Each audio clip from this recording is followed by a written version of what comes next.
Morning, Scott here. Everybody's been asking about my cinnamon rolls and how I make them. That's going to be kind of a vlog style this morning. I'm not quite awake yet, haven't really had a whole cup of coffee, but we'll make a go of it. While I'm getting ready, why don't you go hit the like if you're new, hit the subscribe, and leave me a comment if on this video if you have something similar. I'm always up to try something new. Alright, just so I don't have you guys sitting around all bored, whatever. We're going to start getting our yeast ready for cinnamon, and 3.5 cups of water, 3/4 cup sugar. It calls for 6 tablespoons of yeast. I don't like using that much yeast, so I use between about 4 3/4 tablespoons of yeast, and it seems to be just right. It gives me just enough. That you don't have a heavy yeast taste, and you've got 1/2 cup of oil. And I always like to use extra virgin olive oil, just because you don't have an oily or greasy taste with it. So yeah, let's get this all started here. We'll put the water in.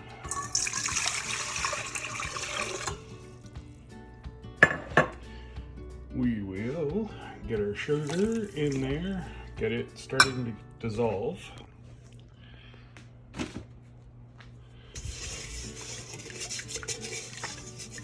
And for the people that don't know or who aren't bakers, the reason why you put the sugar in is that feeds the yeast, and that gets it activated with your warm water. I always put it in my my measuring cup, or yeah, roughly at 120, and then let it cool back down to about 110. And then I've already measured this out. I'm not guesstimating, I'm not that good. So that is 5.5 to 5 3/4 tablespoons. And I just give it a little mix. And I always, mix it. You're gonna have it starting to clump a little bit, but that's just because the hot water and everything, it's already starting to activate. The one thing this pandemic did is get rid of a whole lot of old stock on the shelves, in my opinion anyways. So I haven't had any yeast that hasn't rose. So we will see you in 10 minutes. So we're not quite done yet, but this is the yeast starting to work, and it's only been literally 2 minutes, so we still have another 8 minutes to go, maybe 5 minutes we'll say. And we have our salt. It calls for a tablespoon. Again, I will adjust all the setting, or all the recipe I'll put in the description, and it will be all adjusted. So we've got 3, gotta be farm fresh eggs, and the flour I use is from Costco. I'll put a picture of it once I get going here. And so yeah, instead of a tablespoon I use 3/4. I don't like a whole lot of salt in my food, so I always usually half it. And you know, if anybody from Tim Hortons is watching, I wouldn't mind a sponsorship, just even on coffee. Anyways, see you in a bit.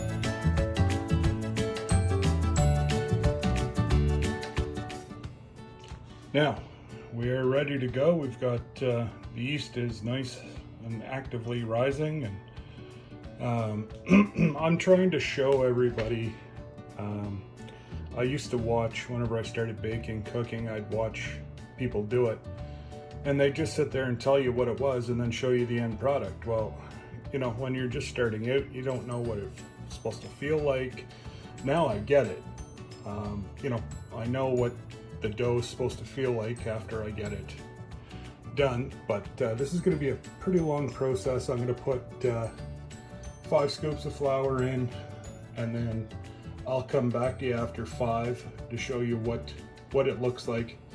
I do have my mini GoPro doing a time lapse, so you should be able to see most of it. So onwards and upwards.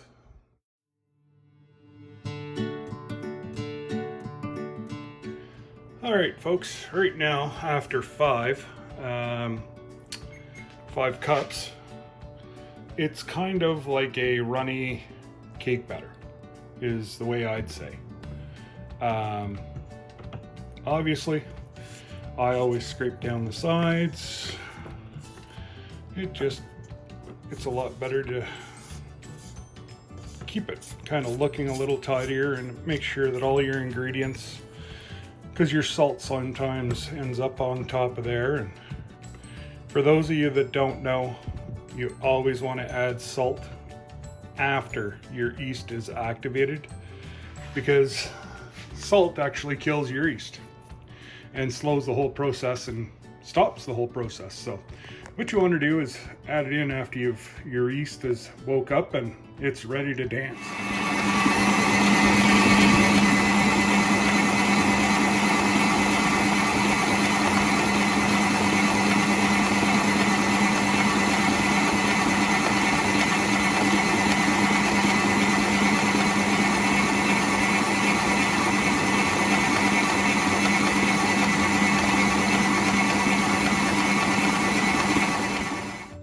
All right, well, we got, there's 10 cups in there right now. So you just got to kind of clean up. Oh no, it's still really gooey. I would probably do another, a whole other cup in there.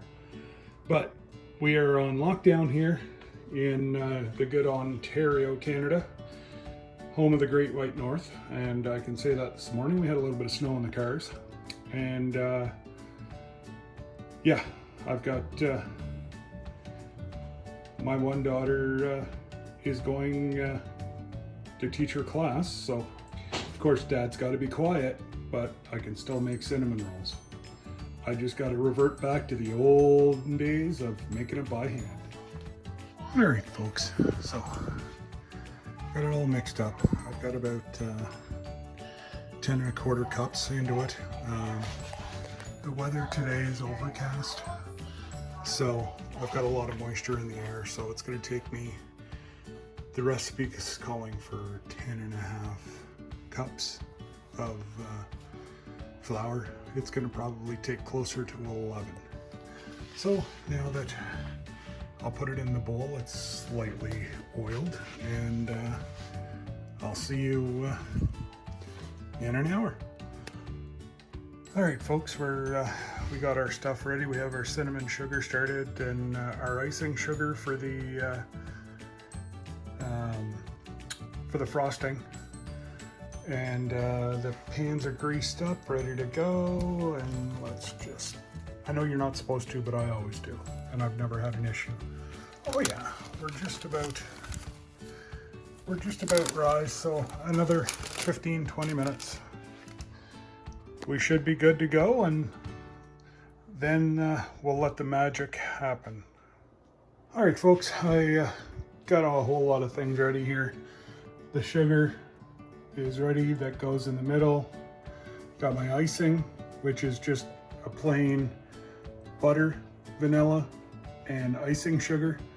I do put a little bit of milk in mine.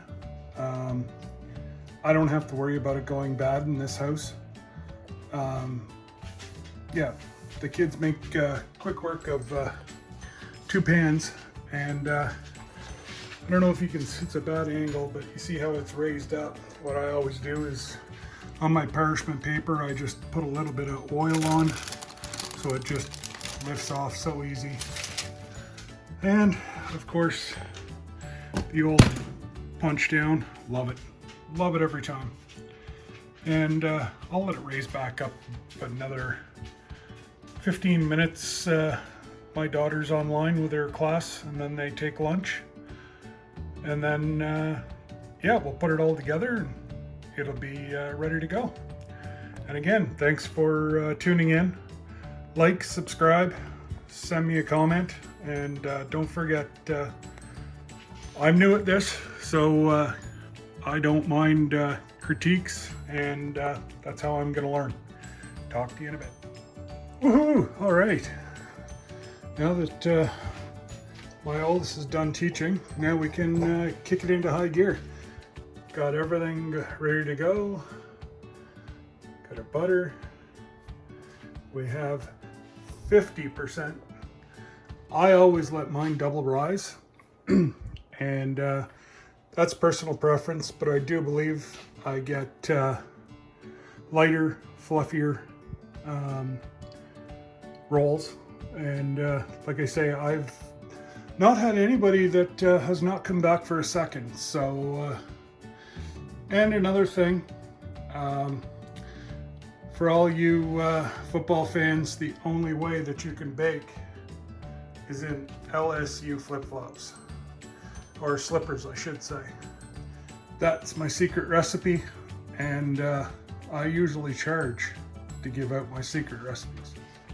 All right, all you do, just give it a quick work in, and I tend to roll it out again while I'm doing this. And get your handy dandy. Sometimes it works, sometimes it doesn't. This is a timely process, but what I do is just stretch it out like you would pizza dough. And get a little bit of flour. And then, yeah, you just start working it. All right, folks, it takes a little bit to get this folded into a rectangle, but from here, you're gonna take half of your butter that I have mixed up here, and I always like to generously dab it on. And if you see you've got a little bit of a hole started, that's fine. And then just use your hands, and I just simply do 3/4 of it.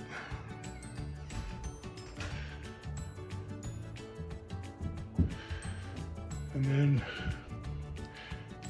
very simple mixture from here. We're going to sprinkle on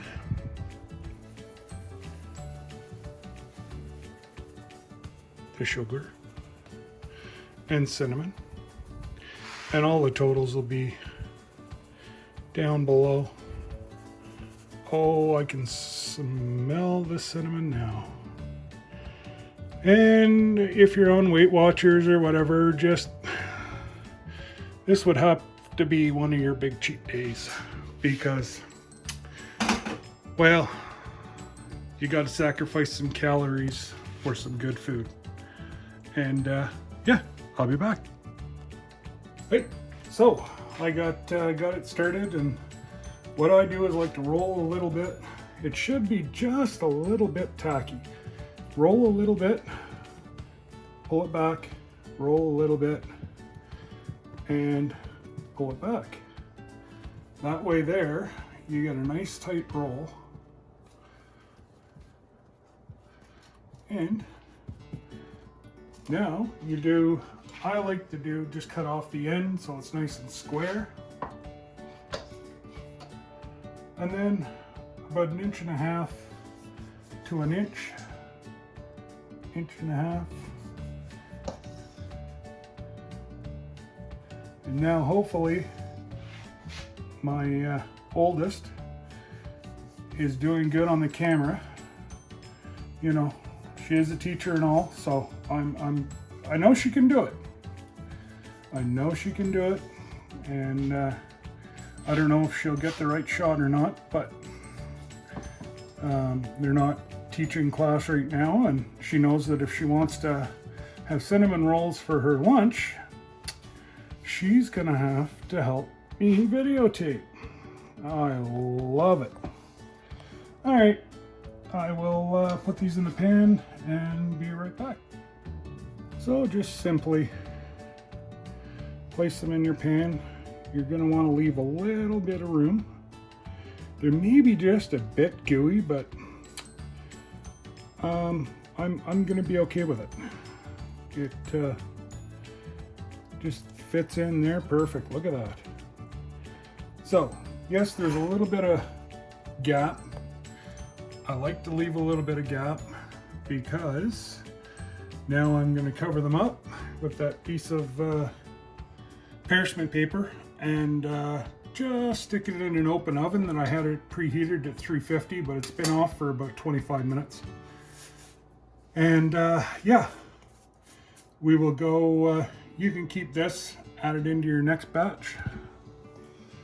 And yeah, we'll get the next one going, and through the process of time, you'll see them both risen, and ready to go in the oven to bake. And very easy, guys. Let them rise again for 10 minutes.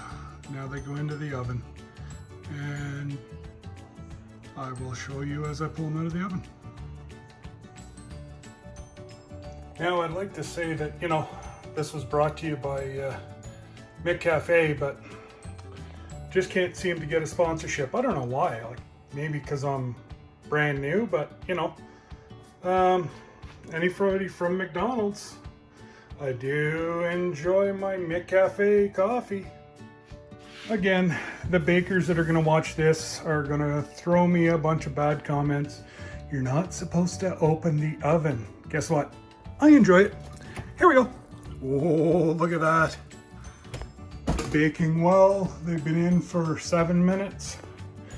And it goes from 12 to 15 minutes, depending on the thickness and density of the dough.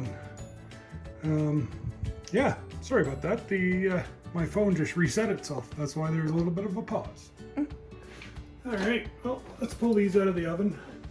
I don't like mine too dark. That's just, you just got a little bit of darkness in there. It's perfect. Set one up. Set two up. And what I like to do is leave it for about 5 minutes till you can see the bubbling, where it's, you know, still cooking. There's bubbles coming everywhere. Whenever they stop, then you're gonna ice it. And I will, yeah, get a shot of that in a very short time. And this is what it calls for. And you can put on as little or as much as you like. My family likes it drenched. So I will come back after it's all done. Now, I totally forgot. What I like to do is just take a knife and go around the edge. That way there, you're not gonna have spillover like that. You take your knife and just kind of gently go along like that. You don't make a mess like I just did. And it's a mistake. I haven't made these in a while. And it's a mistake I make all the time. But just now that you just take your knife and kind of take and go around the edges. There you go. That way there. Thank goodness my lovely darling wife is working today. So that'll be all cleaned up by the time she gets home. And voila. here is the easiest cinnamon rolls you'll ever make. And they're the best tasting you'll ever have. Thanks guys for staying right to the end. I appreciate it. And I will have all the instructions, ingredients, and everything down below in the description. So yeah, bon appetit. And here's the finished product. Looks good to me. Tastes very good. And well, I have 2 out of my 3 home, but I'm sure they'll put a pretty big dent in this, and I just may have to bring